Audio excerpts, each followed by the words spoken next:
Hello, welcome to all of you. जैसा कि हमारे इस चैनल के ऊपर आज ये वीडियो टैली को मैं पढ़ाने जा रहा हूँ। तो इससे पहले हमारे चैनल के ऊपर अप्रोक्स 32-33 वीडियो आ चुकी है। देन आज के इस वीडियो के अंदर हम लोग टैली पढ़ेंगे। टैली की ये वीडियो हमको लगता है कि अप्रोक्स 2 से ढाई घंटे 3 घंटे की होने वाली है।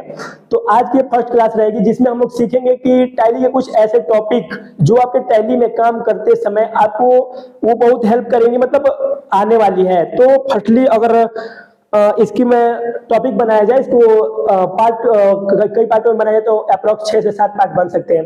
तो फर्स्टली आज की इस वीडियो में हम लोग बात करेंगे उस टॉपिक के ऊपर जो लेजर बनाते समय या टैली में काम करते समय आपको काम आएंगे। तो आज के इस वीडियो के ऊपर एक टॉपिक से स्टार्ट करते हैं जिसका नाम है कैपिटल। कैपिटल देखिए, कैपिटल का अगर हिंदी मीनिंग बात करें तो कैपिटल की हिंदी मीनिंग होती है पूंजी। जैसे इसका अगर डिफिनीशन अगर बताएं तो ये कैपिटल वो वाला कैपिटल नहीं, स्टेट और कैपिटल या कंट्री या कैपिटल नहीं है, ये दूसरी कैपिटल है जो कि टैली में यूज की जाती है। तो यहाँ पे कैपिटल का मतलब ये है कि जैसे एक मैंने कंपनी चालू किया तो उस कंपनी में मैं कुछ पैसों को इन्वेस्ट करूंगा, उसी पैसे को देन यहाँ पर कैपिटल कहते हैं। अगर इसकी एग्जाम्पल को हम बात करें, एग्जाम्पल तो जैसे Ram invest 1000 for his company, तो इसमें जो 1000 है यही कैपिटल है आप लोग को, क्योंकि वो जो 1000 उन्होंने इन्वेस्ट किया है अपनी कंपनी के अंदर, देन वही कैपिटल है। अगर हम लोग नेक्स्ट टॉपिक का बात करें इंटर, तो इंटर होता क्या है? देखिए टैली अगर हम लोग पढ़ने जा रहे हैं तो टैली के बारे में पहले तो जानना जरूरी है। टैली देखिए, टैली का डिफिनीशन हम लोग बताएं तो टैली का डिफिनीशन ये होता है किसी भी चीज का अपने यहाँ लेखा जोखा करना है, लिखना, देन उसी को टैली बोलते हैं। और इंटर और टैली, इंटर देखिए टैली के अंदर इंटर एक टॉपिक ऐसा है जिसको इंटर भी, जैसे टैली के अंदर जो हम लोग लेखा जोखा करेंगे लिखेंगे उसी को टैली बोलेंगे, टैली क्या बोलते हैं, इंटर बोलेंगे। तो इंटर का यही डिफिनीशन है। एंड नेक्स्ट टॉपिक की बात करें तो ट्रांजेक्शन है। ट्रांजेक्शन जैसे कि आपने कभी पेमेंट किया होगा गूगल पे, फोन पे या अदर थर्ड पार्टी एप्लीकेशन के ऊपर, तो देखा होगा कि ट्रांजेक्शन, वहां पे ट्रांजेक्शन हिस्ट्री आती है। तो वहां ट्रांजेक्शन हिस्ट्री में ये दिखाया जाता है कि जो जिसके पास आपने पैसा सेंड किया या किसी से पैसा रिसीव हुआ, देन इसी को ट्रांजैक्शन बोलते हैं, जो कि टैली में भी जस्ट एकदम वही से एकदम सेम कॉपी है। किसी भी सौदे, किसी भी व्यापार के अंदर अपने सौदे को लेन देन करना ही ट्रांजैक्शन कहलाता है। अगर हम लोग नेक्स्ट टॉपिक की बात करें सेल्स, ये सभी की पीडीएफ आपको टेलीग्राम चैनल पर मिल जाएगी। ये जो वीडियो जिस यूट्यूब चैनल पे देख रहे हैं डिस्क्रिप्शन में आपको टेलीग्राम की लिंक मिल जाएगी, वहां से आप जाकर पीडीएफ को ले सकते हैं। अगर हम लोग नेक्स्ट टॉपिक की बात करें तो सेल्स यानी नॉर्मल सेल्स, सेल्स का मतलब है कि बेचना।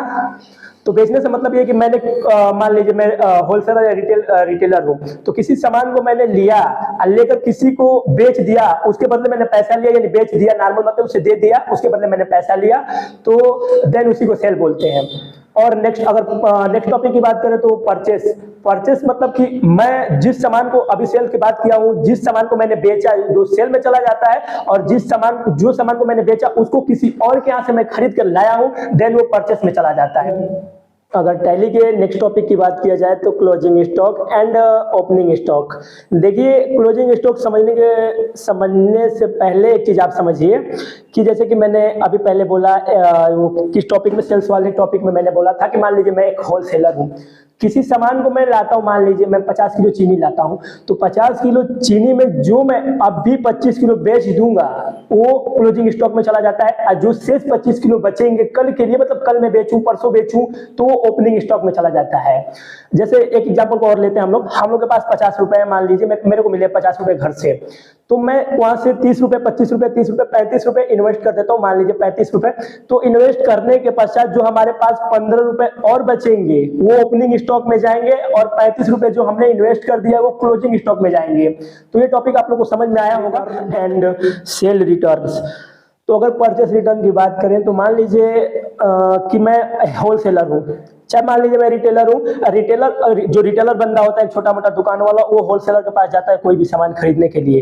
तो रिटेलर जो है, मान लीजिए कि कोई सामान को खरीद कर लेकर आया, मान लीजिए 50 किलो चीनी या चाहे कुछ भी ले लीजिए, 50 पैकेट बिस्किट लाया, और 50 पैकेट बिस्किट में उन्होंने देखा कि 10 पैकेट बिस्किट खराब है, तो रिटेलर फिर 10 पैकेट बिस्किट, जो 10 पैकेट बिस्किट है वो होलसेलर के पास लेकर गया और उसको दिया, तो ये परचेस रिटर्न के अंदर आ जाता है। अब मान लीजिए होलसेलर का काम खत्म, मैं रिटेलर हूँ, अब मेरे नीचे रिटेलर मैं सामान लाया 40 पैकेट बिस्किट, एंड देन जो मेरे नीचे जहां से जो कस्टमर है, छोटे छोटे कस्टमर हमारे यहाँ से परचेस करते हैं किसी भी चीज को, तो मान लीजिए 20 पैकेट उन्होंने खरीदा, कस्टमर 20 पैकेट खरीदे हमारे यहाँ से, अब 20 पैकेट में 5 पैकेट खराब निकल गया वो, तो कस्टमर हमारे के ला के जब देगा वापस करेगा, तो देन ये सेल्स रिटर्न में आ जाते हैं। तो आपको डिफरेंस समझ में आया परचेस रिटर्न और सेल रिटर्न। अगर नेक्स्ट टॉपिक, टैली के नेक्स्ट टॉपिक के ऊपर बात कर रहे हैं, तो नेक्स्ट टॉपिक हमारा है ड्राइंग। ड्राइंग मतलब इसका हिंदी में आहरण होता है। जैसे कि एक मैं मान लीजिए कि मेडिकल का दुकान चला रहा हूँ, उस मेडिकल की दुकान में मैं मेडिसिन जो बेच रहा हूँ, तो उससे पैसे मिले, मेडिसिन मैंने लाया, उससे पैसे मिले, मेडिसिन लाया, लेकिन उस मेडिसिन से अपने ऊपर मैं खर्च जो करूंगा, अपने ऊपर खुद के ऊपर खर्च करूंगा, जैसे कि कपड़े लेना, मोटरसाइकिल लेना, मोबाइल लेना, अपने ऊपर ये सब खर्च आ जाएंगे। देन यही होते हैं ड्राइंग।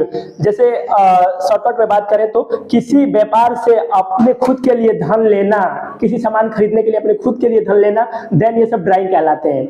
अब दूसरी चीज हम लोग लाइबिलिटी का मतलब, इसको हिंदी में अगर बात करें तो दायित्व होता है। लाइबिलिटी का अगर डिफिनेशन जाने तो लाइबिलिटी का मतलब है कि मैं हर एक टॉपिक के अंदर एक एग्जांपल उठा रहा हूं, तो इस बार भी एक टॉपिक, ये टॉपिक के अंदर मैं एग्जांपल उठा रहा हूं।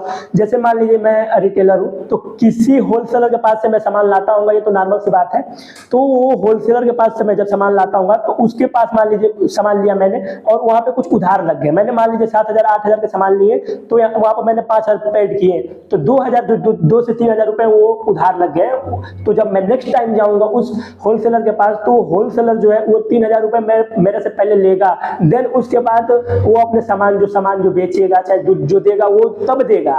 तो ये जो हमने पेड किया 3,000 रुपए बाद में, जो उधार वाले 3,000 रुपए थे, देन इसी को लाइबिलिटी बोलते हैं।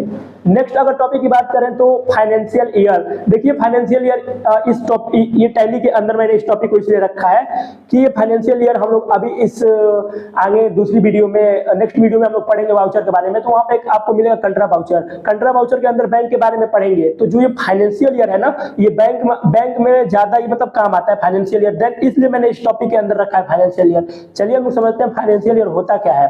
देखिए फाइनेंशियल ईयर 1 अप्रैल से 31 मार्च से चलने, 1 अप्रैल और 31 मार्च के बीच की जो समय अवधि है 1 साल की, तो इसी को फाइनेंशियल ईयर कहते हैं। जैसे एग्जांपल के तौर पे देखें तो 1 अप्रैल 2023 से लेकर 31 मार्च 2024 तक चलने वाली जो समय अवधि थी, ये सब फाइनेंशियल ईयर के अंतर्गत आ जाएगी। देन इसी को फाइनेंशियल ईयर कहते हैं। मैं इस वीडियो के अंदर आप लोग को अप्रोक्स 9 से 10 टॉपिक पढ़ा चुका हूं। वो टॉपिक जैसे कि capital, entry, transaction, sales, purchase, opening stock and closing stock, and next purchase return, sale return, drawing, financial year. तो ये 8 से 9 टॉपिक है, ये बहुत इंपॉर्टेंट है टैली के लिए।